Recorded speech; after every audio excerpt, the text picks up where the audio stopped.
Welcome everyone to a groundbreaking webinar series on inclusion, diversity, equity, and accessibility, presented by Gaining Vision 2020 in partnership with Connect for Life Charity. I'm Sean Pickard, and we are excited to bring you this transformative series of sessions that explore the interconnected themes of inclusion, diversity, equity, and accessibility.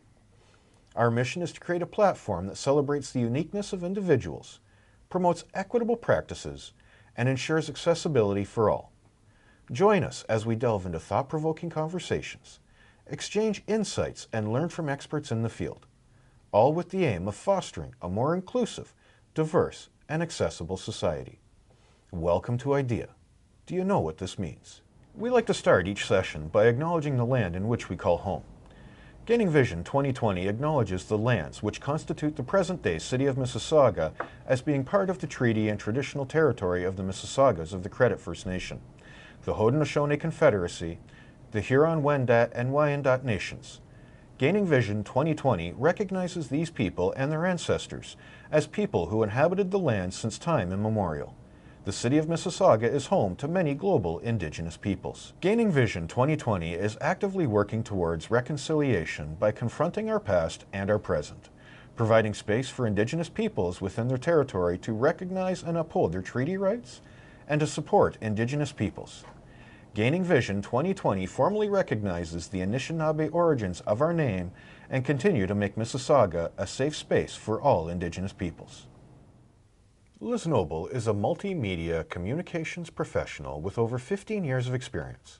She holds an MFA in cinema, media arts, and works with not-for-profit and large for-profit organizations to optimize their media accessibility and inclusion practices. She is the founding member of a not-for-profit, Act on Ability, which focuses on industry acting and performance training for persons with disabilities.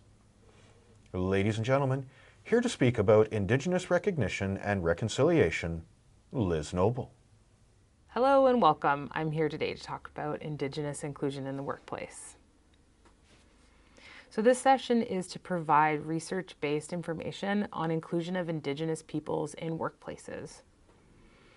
And our objective here will be so that everyone leaves and will better grasp the historical significance of Indigenous peoples in Canada and what Indigenous inclusion is, how to prioritize and build inclusion of Indigenous peoples and practices into the workplace. So, tools that you should keep on hand. It's really important to have a physical journal or piece of paper on standby. A blank Word document open on your computer is also very useful, so that you can add your notes and thoughts, and you'll be prompted through the module-based thought exercises down below.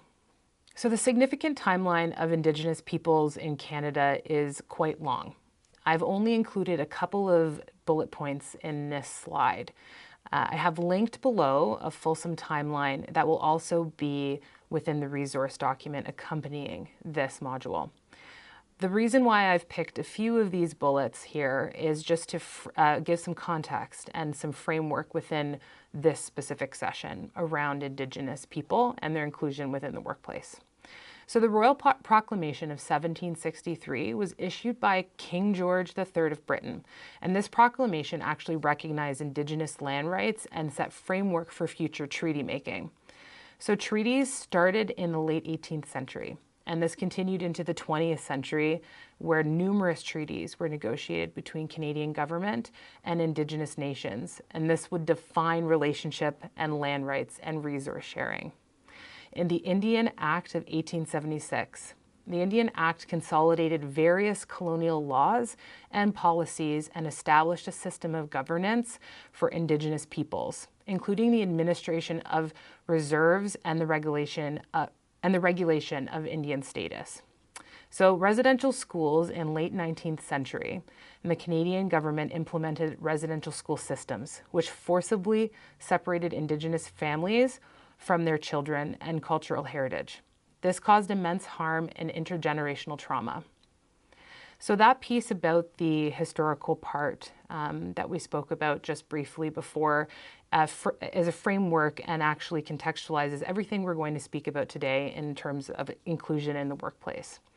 So for our first module reflection, I'd like you to consider this. Indigenous peoples have a variety of cultures, languages, and ways of life, which have and continue to be perpetually belittled and in some cases lost entirely. So when thinking about the years of intergenerational trauma, consider also the impact on practices of a workplace.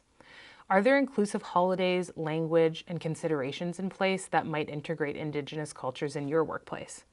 Take a moment to write out what, if any, inclusive practices or considerations you have integrated or have observed being integrated into current or past workplaces you've been a part of.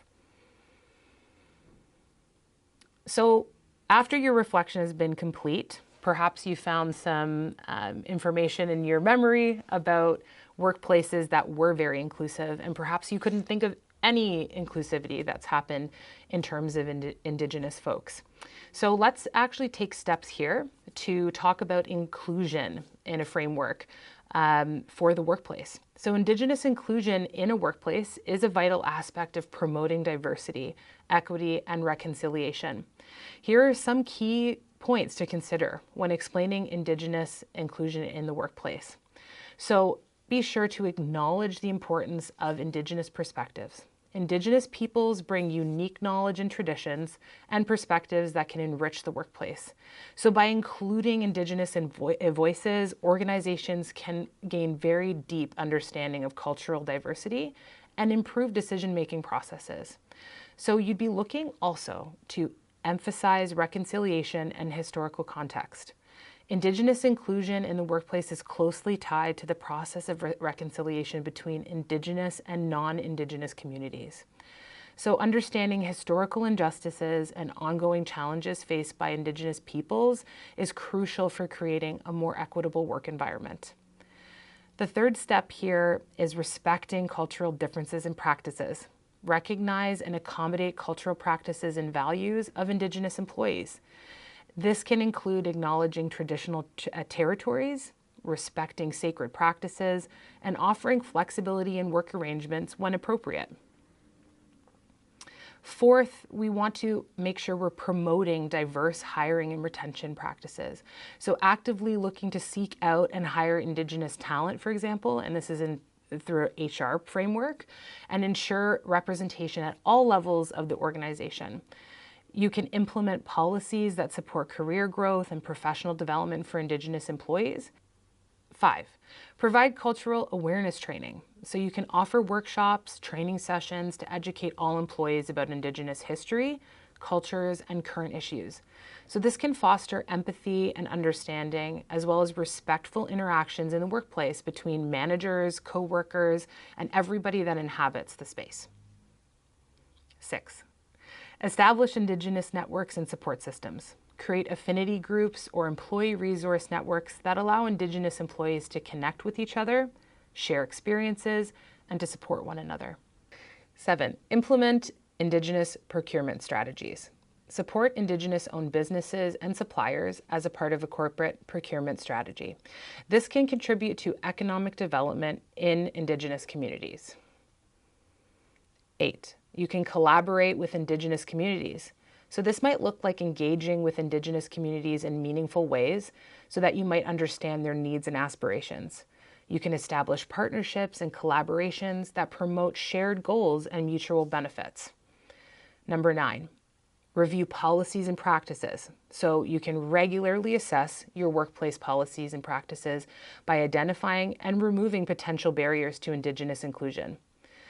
Ensure that diversity and inclusion principles are integrated into all aspects of the organization's operations. Number 10, measure progress and outcomes. Set measurable goals and track progress towards Indigenous inclusion. Regularly review and report the organization's efforts to demonstrate commitment to this process. It's ever changing, so you'll have to return to these policies. Number 11, foster an inclusive organizational culture. Create an inclusive work environment that celebrates diversity and encourages open dialogue. Emphasize the importance of respect, empathy, and cultural sensitivity amongst all employees. Remember that Indigenous inclusion is not a one-time initiative. It requires ongoing commitment and effort. Organizations that prioritize Indigenous inclusion contribute to a more equitable and harmonious society, while also benefiting from diverse perspectives and enhance innovation in the workplace. Let's have a Module 2 reflection. Let's consider this.